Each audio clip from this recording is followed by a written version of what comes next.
Halo teman-teman, apa kabar? Saya harap semuanya sehat-sehat ya. Hari ini kita sudah akan melalui masa-masa PTS ya, atau penilaian tengah semester. Saya harap pembelajaran kita bisa menjadi video yang kita sudah saksikan bisa menjadi bahan pembelajaran kita. Nah, hari ini kita akan bersama-sama belajar untuk berlatih mengenai kira-kira soal-soal apa saja yang bisa dibuat atau kita bisa pelajari untuk bahan semester kedua nanti ya. Ini hari ini kita akan membahas untuk kelas 11, yaitu nanti akan ada 2 materi yang akan kita latih dalam latihan PTS semester kedua ini. Jadi ada materi hak asasi manusia dalam terang kitab suci dan ajaran gereja, dan yang kedua tema budaya kekerasan versus budaya kasih. Nah, langsung saja teman-teman, kita akan mencoba bersama-sama untuk menelisik nih ya. Kita akan coba bersama-sama untuk kira-kira materi atau pertanyaan-pertanyaan apa yang memungkinkan atau yang mungkin dibuat oleh Bapak Ibu guru, atau kita sama-sama bisa ya menggali dari masing-masing materi supaya memang hari ini kita mau belajar kita sudah menguasai materi itu atau belum gitu ya. Nah, teman-teman, pada kesempatan hari ini yang pertama materi hak asasi manusia dalam terang kitab suci dan ajaran gereja. Kita akan lihat yang ini dulu ya. Oke. Sebelum kita mulai ya, saya meminta kalian untuk menekan tombol subscribe gitu ya, supaya kita tidak tertinggal materi-materi pembelajaran kita atau hal-hal apa saja yang mungkin kita bisa pelajari ya. Ada banyak hal ya. Kita langsung saja ke yang pertama. Kira-kira soal yang bisa dibuat Bapak Ibu guru ya, itu apa saja. Nah, ini soal-soal yang saya buat ini berdasarkan video pembelajaran yang sudah kalian tonton di channel BMC Sudarsa. Oke. Yang pertama. Oke, kira-kira pertanyaan apa yang bisa dibuat ya? Nah, ini kira-kira Bapak Ibu guru juga bisa membuat pertanyaan seperti ini ya, teman-teman, yang berkaitan dengan hak asasi manusia tentunya ya. Hak-hak yang melekat dalam diri manusia bukan karena diberikan kepadanya oleh masyarakat atau negara, melainkan berdasarkan martabatnya sebagai manusia disebut dengan apa? Nah, ini konsepnya mengisi titik-titik ya. Kalau SMA itu ada 5 opsi yang akan diberikan. Apakah itu hak berserikat? Apakah itu hak menentukan nasib sendiri? Apakah itu hak mengeluarkan pendapat? Apa itu hak untuk kebebasan? Atau yang terakhir, apakah itu merupakan hak asasi manusia? Teman-teman bisa tentukan kira-kira A, B, C, D atau E ya. Hak berserikat kira-kira itu menyangkut hak berserikat atau tidak ya?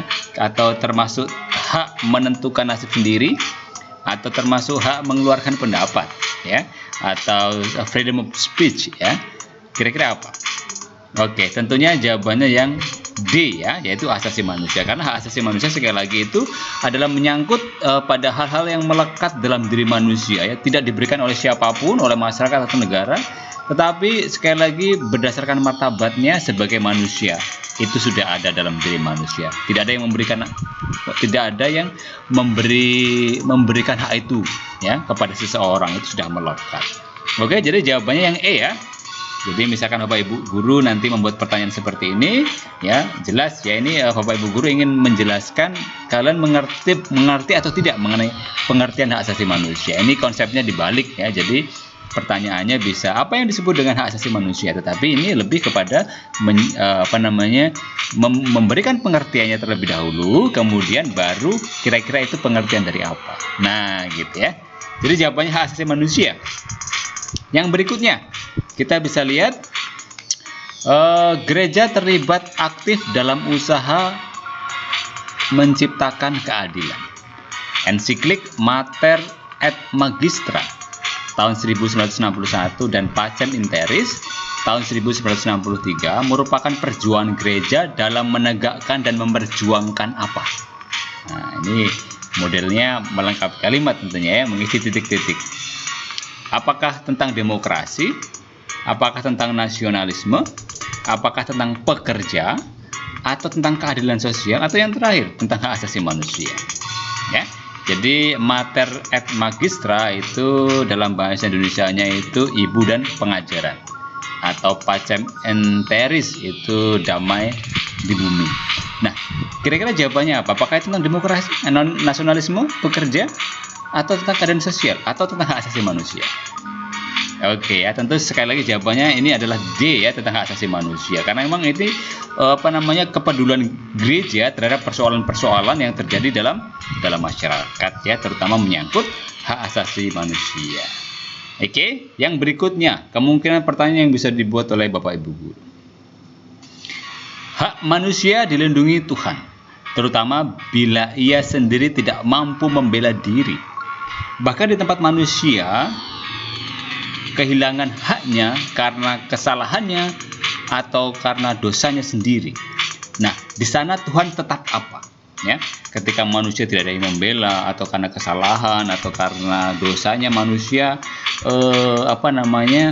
menjadi seseorang yang kehilangan haknya. Ya, ini peran Tuhan itu, Tuhan tetap apa? Apakah dalam situasi itu Tuhan tetap membiarkan manusia menderita?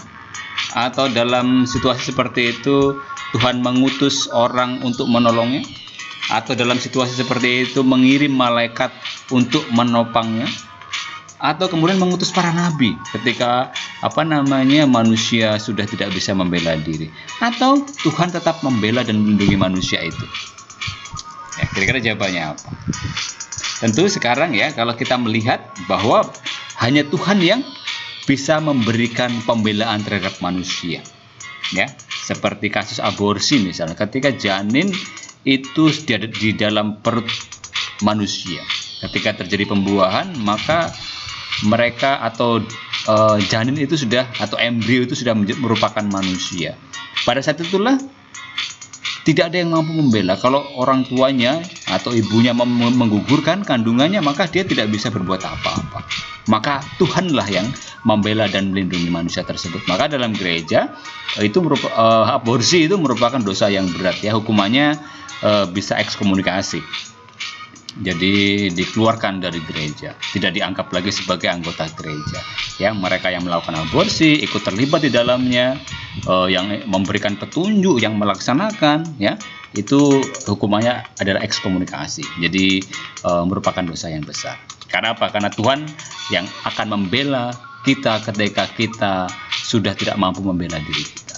Oke, itu sekali lagi juga menyangkut hak asasi manusia ya.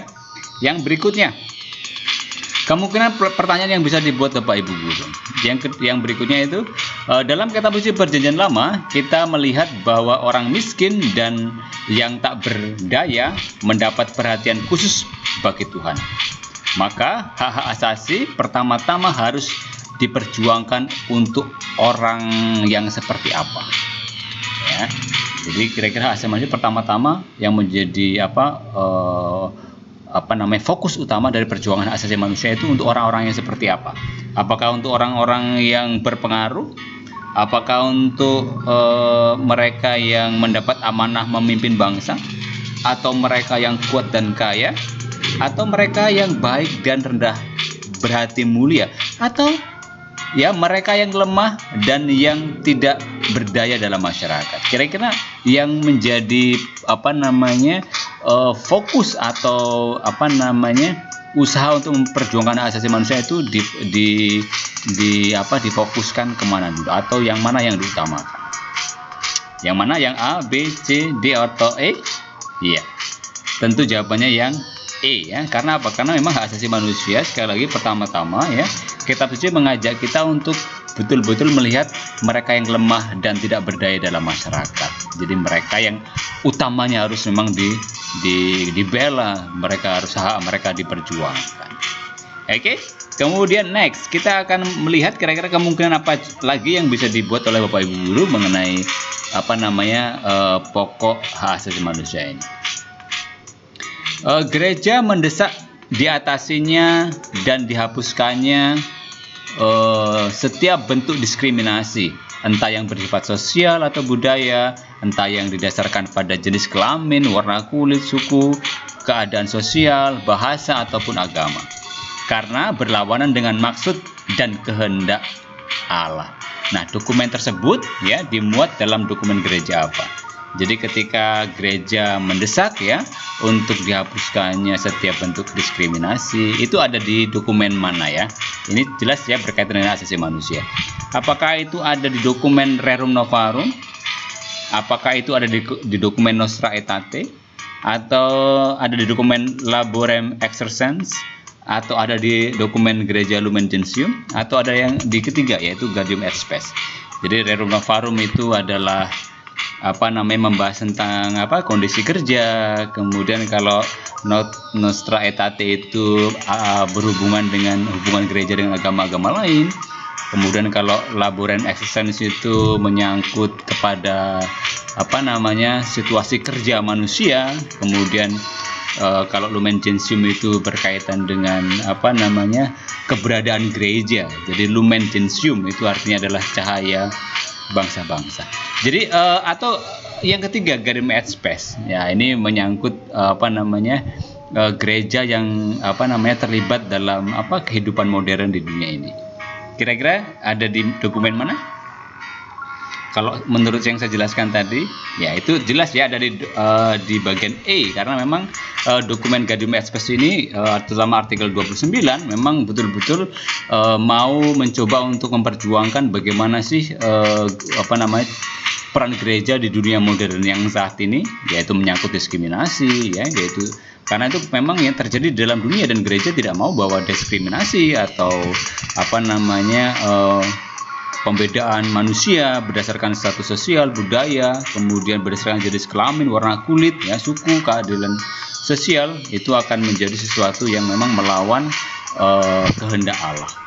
Begitu ya. Jadi ada di dokumen Gaudium et Spes, ya, artikel yang ke-29. Oke, berikutnya kemudian soal yang bisa dibuat Bapak Ibu guru, ya.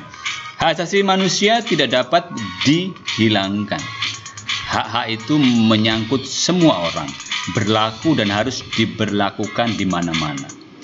Hak-hak itu dimiliki seseorang sejak kapan? Jadi hak asasi manusia itu dimiliki seseorang itu sejak kapan sih? Nah, atau sejak berada dalam rahim ibunya, atau semenjak ia masuk usia sekolah, atau semenjak ia berusia 17 tahun yang dianggap dewasa, atau sudah orang mampu berbicara, atau ketika seseorang itu masuk usia remaja. Kira-kira apa jawabannya? Tentu yang A, ya, karena memang hak asasi manusia itu sekali lagi dimiliki atau ada dalam diri manusia tanpa diberikan oleh siapapun, yang melekat dalam diri manusia semenjak dalam rahim ibunya, ya. Bahkan pada saat pembuahan mereka atau seseorang itu sudah merupakan sebuah pribadi, ya. Jadi tidak boleh digugurkan, ya. Karena apa? Karena sekali lagi Tuhan sendiri yang memberi pembelaan terhadap mereka. Dan ingat, gereja memberikan sanksi ekskomunikasi atau hukuman ekskomunikasi bagi mereka yang betul-betul, ya, terlibat dalam kegiatan aborsi, entah itu yang menganjurkan, yang melaksanakan, yang mendukung, yang memberi jalan petunjuk. Nah, semua itu mendapatkan hukuman yang sama, yaitu ekskomunikasi. Teman-teman, kita akan melihat yang berikutnya. Siapa nama Romo, kelahiran Semarang, yang pernah bergabung ke dalam prajurit Tentara Keamanan Rakyat atau TKR di Batalion 10 Divisi 3 yang bertugas di Benteng Vandenburg, Yogyakarta, dan merupakan orang yang sangat dekat dengan rakyat serta selalu berpihak kepada mereka yang tertindas. Kira-kira Romo siapa ya? Dalam pembelajaran juga di video pembelajaran juga sudah dijelaskan, ya, mengenai contoh-contoh, ya, kira-kira orang-orang yang seperti apa. Ya, apakah itu ada Romo Mangunwijaya PR? Apakah itu Romo Ignatius Suharyo? Apakah itu Romo Sugio Pranoto? Apakah itu Romo Julius Darmo Atmojo? Apakah itu Romo Andreas Hendri Susanto? Kira-kira yang mana ya? Oke, kalau Romo Andreas Hendri Susanto ini Monsinyur, ya, sepertinya Monsinyur di Keuskupan Lampung, ya, Keuskupan Tanjung Karang, tapi sudah almarhum, ya. Sekarang digantikan oleh Monsinyur Yohanes Harun Yuwono. Kemudian kalau Julius Darmo Atmojo itu siapa ya? Ini adalah kardinal, ya, tapi sudah juga meninggal. Kemudian kalau ini Sugio Pranoto ini adalah Monsinyur juga, ya. Ini adalah termasuk pahlawan nasional, ya, Sugio Pranoto ini, ya, yang seorang uskup yang memang ikut dalam proses perjuangan kemerdekaan Indonesia. Kemudian kalau Ignatius Suharyo, nah, ini adalah kardinal kita sekarang, ya, Kemudian Romo Mangunwijaya, nah ini yang dimaksudkan ya. Jadi Romo ini memang betul-betul Romo yang begitu dengan dekat dengan rakyat, kemudian memperhatikan nasib mereka ya. Nanti kalau teman-teman bisa ikuti perjuangannya ya, memperjuangkan masyarakat yang ada di pinggir Kali Code ya, kemudian menata pemukiman ya, membuat sekolah-sekolah yang memang ramah anak gitu. Jadi Romo Mangun ini merupakan contoh dari seorang Romo yang memang betul-betul ingin memperjuangkan hak-hak martabat manusia. Oke? Yang berikutnya, kemungkinan yang akan dibuat oleh Bapak Ibu Guru. Dalam kitab suci Perjanjian Baru, kita dapat melihat bahwa pewartaan sikap dan tindakan Yesus berpihak kepada kaum miskin zamannya. Nah, Yesus tidak mengucilkan, membenci para penguasa dan kaumnya. Namun, ia sering menyerang para penguasa agama dan politik yang memperberat hidup orang-orang kecil yang tidak berdaya. Nah, Yesus melihat bahwa keterpurukan orang-orang kecil itu disebabkan oleh apa? Ya, ketika Yesus melakukan seperti yang kita sebutkan tadi, yang melawan orang-orang ya, para penguasa agama dan politik yang memperberat hidup orang-orang kecil. Kira-kira itu sebetulnya disebabkan oleh apa? Apakah disebabkan oleh kemunafikan dan keserakahan para pemimpin agama dan politik? Apakah itu disebabkan oleh karena kebodohan masyarakat? Atau karena memang orang-orang miskin tidak mau berusaha? Atau memang disebabkan oleh banyaknya pengangguran? Atau yang terakhir disebabkan oleh pemberontakan yang terjadi di mana-mana pada masa Yesus? Ya, jadi kira-kira teman-teman bisa menjawab apa? Ya, tentunya memang karena yang A ya, karena kemunafikan dan keserakahan para pemimpin agama dan politik. Ingat bahwa dalam zaman Yesus, para pemuka agama ya cenderung memberikan kayak dalam tatanan masyarakat Yahudi ya, kayak misalkan denda dosa begitu ya, kemudian harus memberi upeti ya. Itu merupakan sesuatu yang memang kadang-kadang membebani masyarakat ya. Terus kemudian pajak, maka Tuhan Yesus juga ikut dalam ketika ditanya tentang bagaimana tentang membayar pajak. Ya, kita memang harus ya membayar pajak. Apa yang menjadi hak kaisar harus kita berikan kepada kaisar. Tetapi memang harus sesuai dengan porsinya. Ingat seperti yang Zakius lakukan ya. Memang dalam prakteknya mungkin Zakius sebagai pemungut cukai ya, yang bekerja di pemerintahan Romawi, ya dia mungkin juga melakukan pemerasan sehingga dalam pengakuannya ketika Yesus berada di rumah Zakius makan bersama dengan dia, Yesus mengatakan, lihat ya di rumah ini telah terjadi pertobatan. Zakius mengatakan, setengah dari hartaku akan kubagikan, mereka yang kuperas akan kukembalikan berapa kali lipat? Ya 5 kali lipat yang diperas. Mungkin memang dia mempraktekkan itu ya. Tetapi setelah Yesus datang peduli ya terhadap mereka yang berdosa, mereka mau bertobat. Dan kemudian berbalik ya. Kemudian yang tadinya memeras tidak memeras, kemudian yang merasa dia bersalah, yang merasa dia memeras kemudian dikembalikan 5 kali lipat. Ya, saya kira itu. Karena memang kemunafikan dan keserakahan para pemimpin agama dan politik pada waktu itu. Yang berikutnya, siapa nama seorang suster yang hidupnya secara total ia abdikan bagi Tuhan melalui karya karitatif ya, melalui karya pelayanan, melayani orang-orang sakit, orang kelaparan yang tersingkirkan di India. Dan sekarang suster ini sudah dinobatkan sebagai santa. Kira-kira siapa ya? Ya, apakah itu Ibu Teresa dari Calcutta? Apakah itu Santa Monica? Apakah itu Santa Elizabeth? Apakah itu Santa Teresia? Apakah itu Santa Bernadetta? Kira-kira siapa ya? Oke, yang pertama ya Ibu ya Teresia atau Bunda Teresia dari Calcutta. Karena memang Bunda Teresia ini ya digelari santa karena memang betul-betul melalui doa-doa dari Bunda Teresia ya terjadi sebuah mukjizat.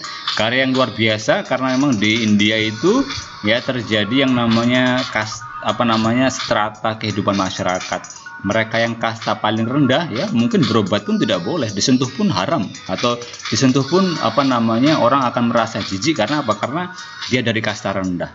Maka orang-orang miskin akan semakin miskin. Karena apa? Karena tidak ada orang yang melayani selain dari kasta mereka sendiri.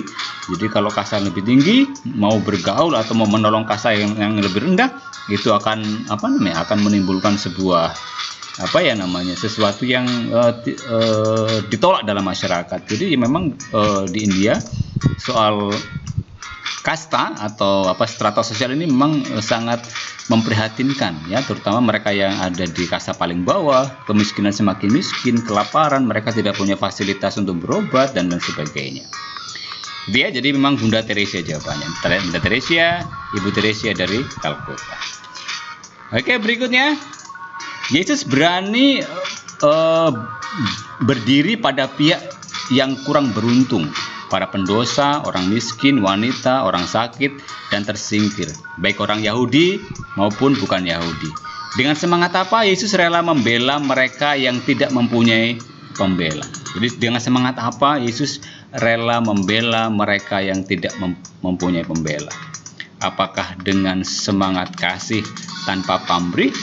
Ataukah dengan semangat nasionalis? Ya, apakah dengan semangat kerja keras dan pantang menyerah? Ataukah dengan semangat demokratis? Atau yang terakhir, dengan semangat melayani? Kira-kira apa ya? Iya, ya yang tentunya ini agak mengecoh gitu ya. Jadi mungkin kalian agak bingung mungkin yang mana yang melayani, atau yang kerja keras dan pantang menyerah, atau semangat kasih tanpa pamrih? Ya, tentunya yang paling tepat adalah jawaban yang A ya, dengan semangat kasih tanpa pamrih. Karena memang kasih yang yang diberikan oleh Yesus bukan sekedar melayani, tapi memang berdasarkan dari sikap batin, yaitu mau melayani dengan sepenuh hati tanpa memperoleh, tanpa mengharapkan imbalan apapun ya, kepada mereka yang kurang beruntung, pendosa ya, seperti yang sudah saya ceritakan tadi, Sakeus ya, wanita yang berzina kemudian diampuni, jangan berbuat dosa lagi gitu ya. Kemudian orang-orang yang sakit memang disembuhkan, bahkan yang mati pun dibangkitkan, seperti contoh anak muda ya dari Nain, kemudian Lazarus ya, itu contoh nyata ya, bukan hanya sekedar yang ditolong adalah orang Yahudi saja yang sebangsa dengan Yesus ya, jadi itu tidak. Oke, jadi jawabannya yang A ya, semangat kasih yang tanpa pamrih. Kemudian berikutnya, pandangan gereja tentang hak asasi, yakni hak yang melekat pada diri manusia sebagai insan ciptaan Allah. Jadi itu yang disampaikan oleh gereja ya. Jadi hak ini tidak diberikan kepada seorang karena kedudukan, pangkat, dan situasi. Hak ini dimiliki setiap orang sejak lahir karena dia seorang manusia. Hak ini bersifat asasi bagi manusia karena apa kira-kira? Ya, apakah karena kalau hak ini diambil ia tidak dapat hidup sebagai manusia lagi, atau karena kehidupan manusia ada awal dan ada akhir, atau memang karena tergantung dari manusia mau menerima hak itu atau tidak? Atau memang karena manusia dilahirkan dari latar belakang yang berbeda, atau yang terakhir karena manusia mampu menentukan nasibnya sendiri ya. Jadi kira-kira apa? Oke, tentu jawabannya yang A ya, karena memang hak asasi itu sudah melekat dalam diri manusia. Kalau hak itu diambil, maka sama saja dengan mengambil hak hidup manusia. Manusia sudah seperti tidak memiliki kehidupan lagi. Maka gereja sangat concern dengan ini ya, sangat memberi perhatian terhadap situasi yang seperti ini, karena memang sebagai insan, sebagai ciptaan Tuhan, manusia diciptakan secitra dengan Allah. Jadi jika hak itu diambil, maka manusia sudah tidak dapat hidup sebagai manusia lagi. Dia tidak layak sebagai sebuah barang gitu ya. Karena apa? Karena dia tidak memiliki lagi hak-hak itu. Oke teman-teman, yang berikutnya, gereja berpandangan bahwa hak asasi manusia merupakan tolak ukur dan pedoman yang tidak dapat diganggu gugat. Maka bagaimana harus menempatkan hak asasi manusia itu berhadapan dengan hukum. Jadi gimana posisinya? Ya, menempatkan hak asasi manusia itu di hadapan hukum. Apakah hak asasi manusia itu harus ditempatkan di atas segala aturan hukum? Apakah hak asasi manusia itu tidak bisa menjadi acuan aturan hukum? Atau hak asasi manusia dapat dikalahkan dengan aturan hukum? Atau hak asasi manusia terpisah dari aturan hukum? Atau yang terakhir, hak asasi manusia berdiri sendiri di luar aturan hukum?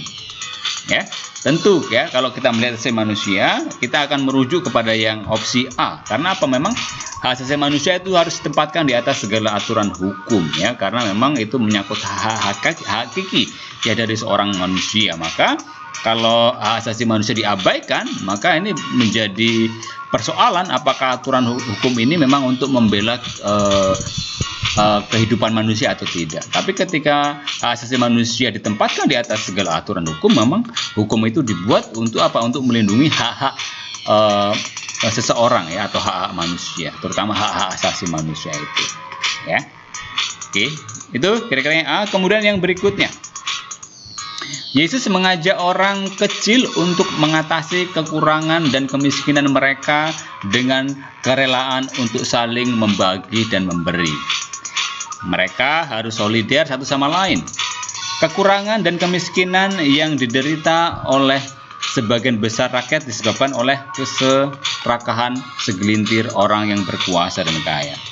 Ajaran dan sikap Yesus ini sudah dihayati oleh para pengikutnya di awal hidup gereja, yaitu mereka yang kita kenal sebagai siapa. Jadi ketika Yesus mengajak orang-orang kecil untuk mengatasi kekurangan dan kemiskinan mereka dan rela untuk saling membagi, ya, kira-kira itu sudah dihidupi oleh para pengikut Kristus pada awal gereja, yaitu yang kita kenal sebagai apa? Apakah umat atau jemaat perdana, ataukah ahli kitab, ataukah para nabi, ataukah orang Farisi, ataukah ahli Taurat?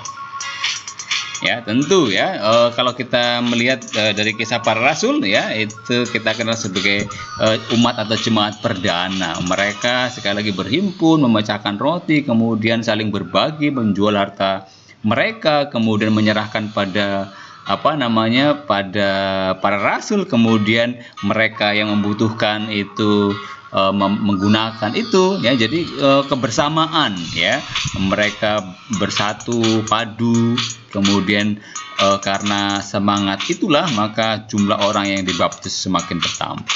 Jadi jemaat perdana atau umat perdana inilah yang sekali lagi yang menjadi menjadi model bagi perkembangan gereja saat ini, ya, untuk berhimpun, bersekutu, ya, membentuk komunio, ya, yang saling mengingatkan satu sama lain, kemudian saling berbagi, kemudian melakukan hal-hal yang baik, ya, pelayanan dan lain sebagainya, ya. Jadi bukan ahli kitab, ya, para nabi, orang Farisi dan ahli Taurat. Mereka adalah juga tokoh-tokoh atau yang sering disebut dalam kitab suci, ya, tapi itu bukan yang dimaksud. Oke, yang berikutnya mengenai HAM dalam kitab suci Perjanjian Lama dikatakan, celakalah mereka yang menentukan ketetapan-ketetapan yang tidak adil dan mengeluarkan keputusan-keputusan kelaliman untuk merebut hak orang-orang sengsara di antara umatku, supaya dapat merampas milik janda-janda dan dapat menjarah anak-anak yatim. Nah, kutipan tersebut ada dalam kitab apa, ya?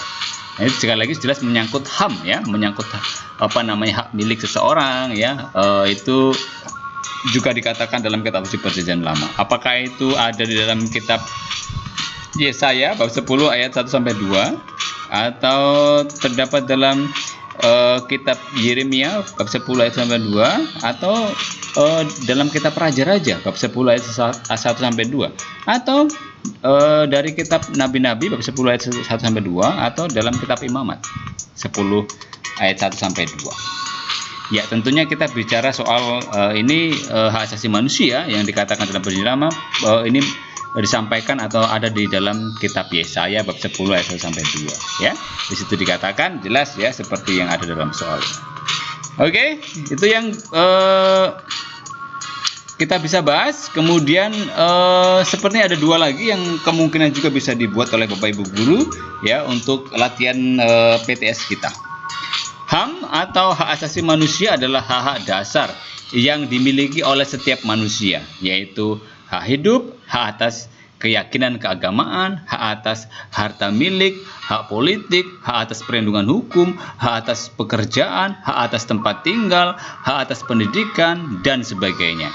Nah, secara internasional HAM dideklarasikan di Paris pada tanggal berapa ya? Jadi jelas ya, menyangkut hak asasi manusia yang diakui secara internasional. Kira-kira dalam pembelajaran ya, kalau kalian lihat penjelasan atau mendengar penjelasan saya di penjelasan kita di video pembelajaran ya mengenai hak asasi manusia, di situ dikatakan di awal bahwa memang secara internasional ya HAM itu dideklarasikan di Prancis ya. Apakah itu tanggal 10 Desember 1948 atau 10 Agustus 1945 atau 3 Mei 1928 atau 28 Oktober 1808 atau 1 Maret 1948. Kira-kira kapan? 17 Agustus bukan ya, itu hari kemerdekaan kita. Apakah tanggal 3 Mei? 3 Mei itu hari pendidikan ya? Bukan lah. 28 Oktober? Itu hari Sumpah Pemuda. 1 Maret? Itu kita mengingatkan serangan 1 Maret ya di Jogja. Tanggal 10 ini ya, jelas ya. Oke, tanggal yang A 10 Desember 1948. Oke, yang terakhir untuk materi tentang hak asasi manusia. Maaf. Kitab Kejadian bab 9 ayat 6 dikatakan bahwa Allah menciptakan manusia menurut citranya sendiri. Maksudnya adalah bahwa manusia diciptakan menurut gambar dan rupa siapa? Apakah menurut gambar dan rupa Allah, atau gambar dan rupa malaikat, ataukah rupa para nabi, ataukah rupa orang kudus, ataukah dalam rupa Adam dan Hawa? Iya, tentu gambar dan rupa Allah ya, karena secitra dengan Allah. Jadi Allah merupakan gambaran dari keberadaan manusia. Ya, karena Allah mengatakan apa? Mari kita membuat manusia. Ya, menurut gambar dan ya. Oke. Jadi teman-teman, kira-kira untuk materi yang pertama yaitu tentang hak asasi manusia, ini pertanyaan-pertanyaan yang kemungkinan bisa dibuat oleh Bapak Ibu guru ya. Teman-teman juga bisa belajar dari sini yang memperdalam ya. Saya juga sudah menjelaskan beberapa. Jadi silakan untuk boleh dipelajari lagi ya sebagai latihan kita ya, nggak banyak kan.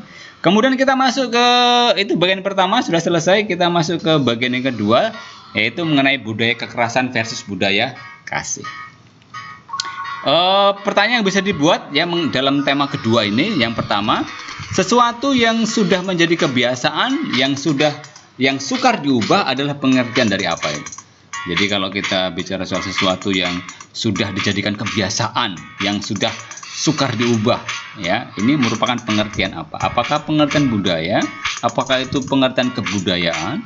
Apakah itu pengertian adat istiadat? Apakah itu pengertian tata krama? Atau apakah itu pengertian norma? Ya, tentu jawabannya kita adalah budaya ya, bukan norma. Kalau norma itu berkaitan dengan hukum ya, tata krama itu berkaitan dengan kesopanan ya, adat istiadat itu menyangkut kepada kebiasaan gitu ya.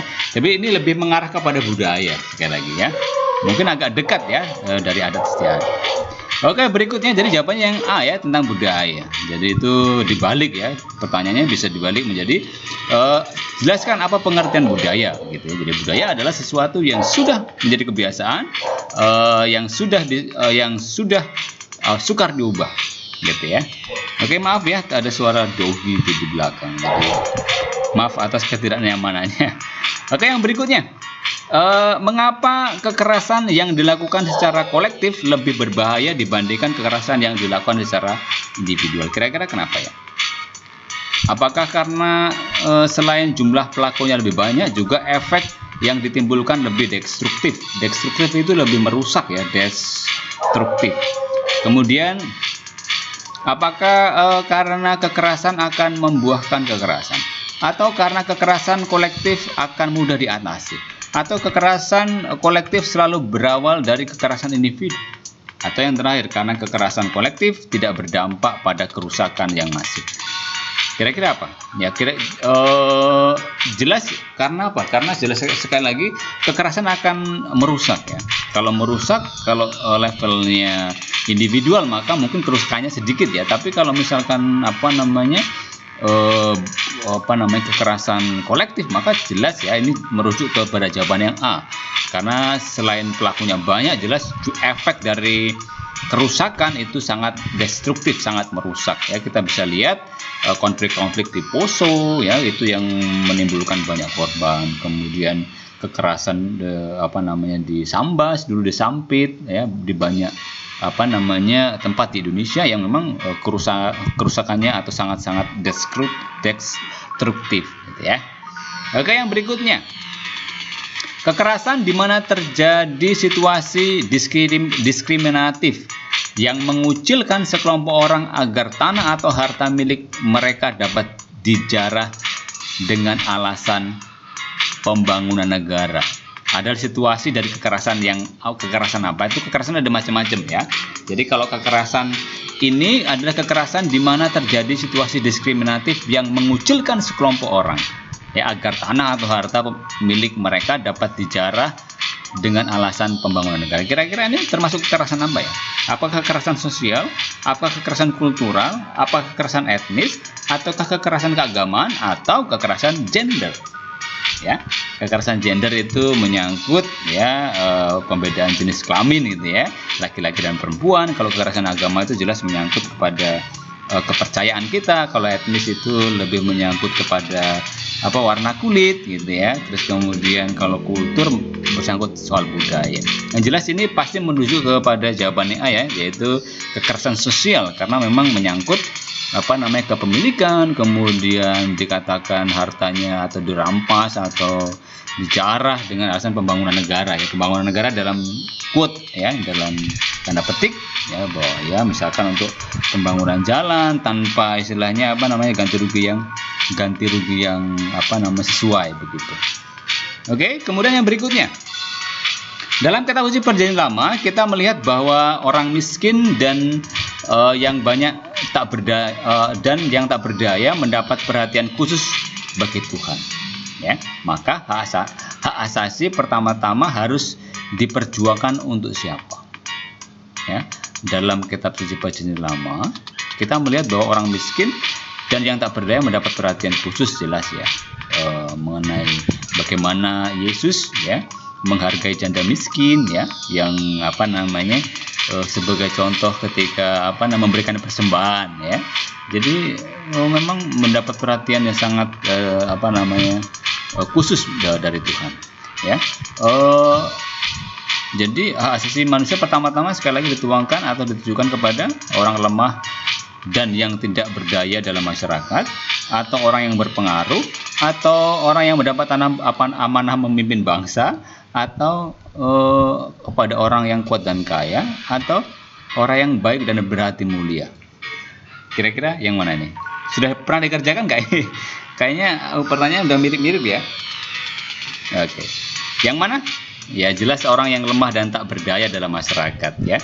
Karena memang Yesus lebih memberi perhatian kepada mereka ya, mereka yang tersingkirkan, mereka yang dianggap berdosa, pemungut cukai, kemudian wanita yang berzina. Nah, itu Yesus melihatnya sebagai orang yang butuh tabib, orang yang membutuhkan pengobatan, sehingga mereka didekati, mereka didatangi, sehingga muncullah sebuah pertobatan. Ya, mereka yang lemah, yang tidak berdaya dalam masyarakat.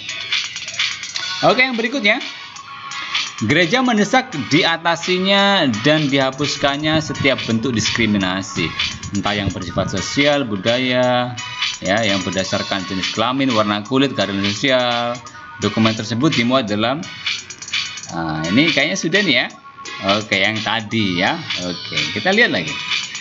Kekerasan di mana terjadi situasi saat hak-hak perempuan dilecehkan dan budaya patriarki dihayati sebagai peluang untuk tidak atau kurang memperhatikan peran perempuan. Nah, adalah situasi dari kekerasan yang seperti apa? ya kalau kita melihat ini. Apakah itu kekerasan gender, apakah itu kekerasan sosial, apakah itu merupakan kekerasan kultural, apakah itu kekerasan etnis, atau kekerasan agama. Ini tadi kekerasan agama sudah juga dijelaskan ya di pertanyaan sebelumnya, karena ini menyangkut budaya patriarki, ya, kemudian laki-laki dan perempuan, jelas ya ini akan merujuk pada jawaban yang A, yaitu kekerasan gender ya. Gender itu mengenai jenis kelamin ya, pembedaan jenis kelamin. Oke. Itu. Kemudian yang berikutnya, ini juga sudah tadi ya tentang Romo ya yang memperjuangkan hak asasi manusia, yang pernah menjadi tentara TKR ya, yang bertugas di Benteng Vandenberg di Jakarta. Itu tadi adalah Romo Mangun. Kemudian yang berikutnya, kitab suci Perjanjian Baru, kita dapat melihat bahwa pewartaan dan sikap dan tindakan Yesus berpihak kepada kaum miskin pada zamannya.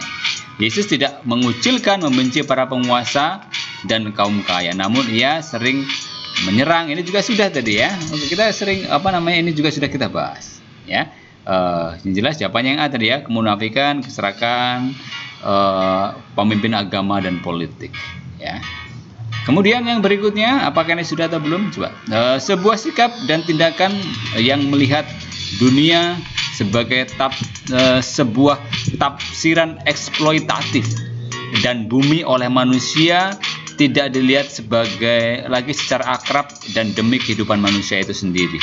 Nah, ini termasuk dalam kekerasan apa? Ini menyangkut sekali lagi eksploitasi bumi ya, ini jelas ya, ini ada berkaitan dengan alam.